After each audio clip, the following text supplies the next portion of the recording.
इस बार का शांति नोबेल पुरस्कार हमारे देश के प्रधानमंत्री नरेंद्र मोदी जी को मिल जाए, क्योंकि दुनिया के एकमात्र नरेंद्र मोदी ही ऐसे राष्ट्र नेता हैं जिन्होंने दुनिया में चल रहे युद्धों को रुकवाने के लिए अपना अथक प्रयास किया था और आज भी प्रयासरत हैं।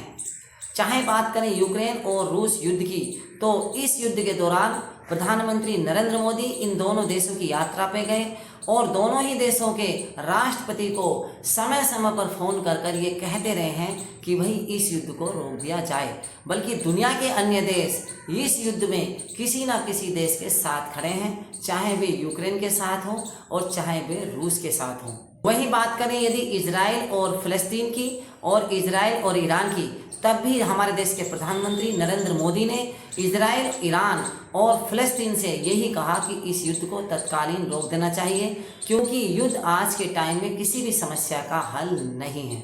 इसलिए हम कह सकते हैं कि आने वाले टाइम में हो सकता है कि इस बार शांति नोबेल पुरस्कार हमारे देश के प्रधानमंत्री नरेंद्र मोदी जी को मिल जाए।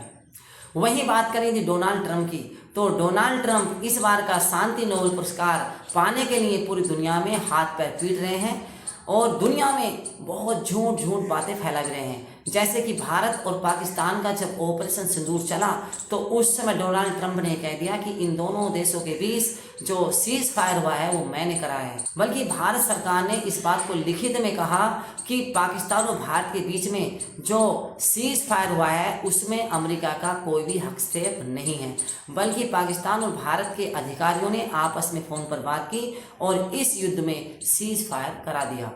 वही बात करें ईरान और इजराइल युद्ध की, वहाँ भी डोनाल्ड ट्रंप ने पहले ही बोल दिया कि भैया मैंने सीज फायर करा दिया है, जबकि ये बात बिल्कुल गलत है। उनके बीच में डोनाल्ड ट्रंप ने कोई भी सीज फायर नहीं कराया था, बल्कि ईरान और इजराइल दोनों ही इस युद्ध को रोकने के लिए सहमत हुए थे। अब आप कहेंगे कि नरेंद्र मोदी के अलावा पूरी दुनिया में कोई ऐसा व्यक्ति भी हो सकता है जिसे शांति नोबेल पुरस्कार मिल जाए। तो दोस्तों, हम आपको बता दें कि इस समय किसी भी ताकतवर देश का कोई भी नेता ऐसा नहीं है जिन्होंने इन युद्धों को रुकवाने के लिए अपनी अहम भूमिका निभाई हो। वो बात अलग है कि डोनाल्ड ट्रंप ने अपने राष्ट्रपति चुनाव में कहा था कि यदि वो आने वाले टाइम में अमेरिका के राष्ट्रपति बन जाते हैं तो वे यूक्रेन और रूस के युद्ध को रोक देंगे, लेकिन वो इस युद्ध को रुकवाने में बिल्कुल विफल साबित हुए हैं। इसलिए डोनाल्ड ट्रंप का तो प्रश्न ही नहीं उठता।